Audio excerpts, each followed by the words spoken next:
कोकण किनारपट्टीवरील मच्छीमारांवर सध्या मोठे आर्थिक संकट ओढावले आहे. आंतरराष्ट्रीय घडामोडींमुळे इंधन दरात झालेली वाढ आणि डिझेलचा तुटवडा यामुळे मासेमारी पूर्णपणे ठप्प झाली आहे.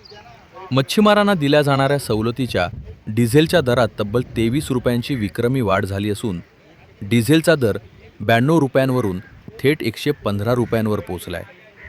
एका मासेमारी नौकेला महिन्याला सरासरी 3,500 लिटर डिझेल लागते. त्यामुळे वाढलेल्या दराचा मोठा आर्थिक फटका मच्छीमारांना बसते.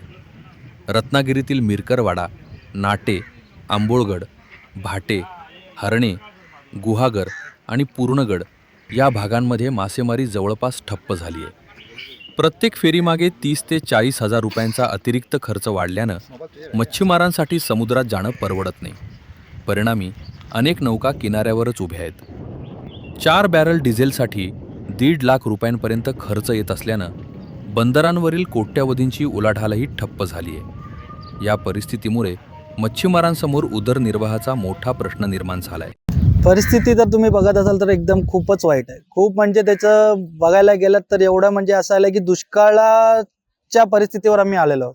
तर ते म्हणालात तर दुष्काळ म्हणजे असं आहे की डिझेल पुरवठा जर भेटतच नाहीये, डिझेल जर आपल्याला भेटत नाहीये. दुसरा म्हणजे जर कुठला दुसरा पर्याय जर करायला गेलो, आम्ही पंपावर गेलो तर पंपावर पण आपल्याला डिझेल तर समोरासमोर तोंडावर बोललं जातं की तुम्ही डिझेल घेऊ नका, तुम्हाला आम्ही देऊ शकत नाही. त्याचं कारण असं आहे की ते बॅरलमध्ये आम्ही देणार नाही म्हणून. आणि आता गेले 3 आठवडे झालेत आमच्या बोटी डिझेल भेटल्या नसल्यामुळे तुम्ही बघत असाल की ते बोटी पण आज बंद आहेत. बंद असल्यामुळे आणि त्याच्यावर माणसं जी कामं करणारी आहेत त्यांचं पण जेवणा खाण्याचे पण हाल झालेले आहेत. तर त्यांना कुठून आधी तर सगळ्यात पहिले तर मच्छीच भेटत नव्हती. त्यामध्ये कुठेतरी आपण कुठनं कर्ज काढून कुठे काय करून आम्ही धंदा करायला थोडेफोत आपण एकमेकांना आपण सहकार्य करत होतो. आणि दुसरा विषय म्हणजे जर असा गेला तर आता बोटीवाला असं झालं की मच्छी भेटत नव्हती, आता ते डिझेल पण भेटत नाहीये. आता डिझेल भेटला नसल्यामुळे तर बोटी समुद्रात जाणार कशा? कारण की मेन सोर्स ऑफ त्याचा जे आहे तो कन्झम्पशन डिझेलवरच आहे. आणि तो डिझेलच जर भेटला नाही तर बोटी समुद्रात जाणार कसे? आणि जर डिझेल समुद्रात, जर बोटीत समुद्रात नाही गेले तर बोटीवर काम करणाऱ्या माणसांचं जेवणा खाण्याचं करणार कसे? त्यांना पैसे कसे देणार? त्यांना पगार कसे देणार? आज 2 आठवडे झाले त्यांची बोट आम्ही बंद ठेवलेली आहे. बोट आम्ही आज बंद ठेवलेली आहे. बोट बंद ठेवल्यामुळे त्यांचे 2 आठवडे झाले त्यांचे पैसे आम्ही त्यांना देऊ शकत नाही आहोत. त्यांना राशन पाण्याला आम्ही करू शकत नाही आहोत.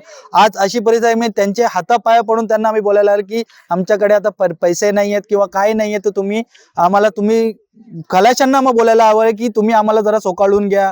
अशी एवढी वाईट परिस्थिती आमची आलेली आहे. तर माझं एवढं मत आहे की फक्त सरकारने जे काय आहे आमच्यावर थोडं लक्ष ठेवावं, आमच्यावर थोडा बहुत आपल्याला मदत करावी, जेणेकरून आम्हाला हे धंदा सुखरूप जे काय आहे, थोडासा वेळ वाचलेला आहे 2 महिने, 1 महिना 1.5 महिने, त्यामुळे आम्ही थोडं त्यामध्ये सस्टेन करू शकतो आणि कुठेतरी आपण पुढे वाटचाल त्यामध्ये काहीतरी आम्हाला करता येईल.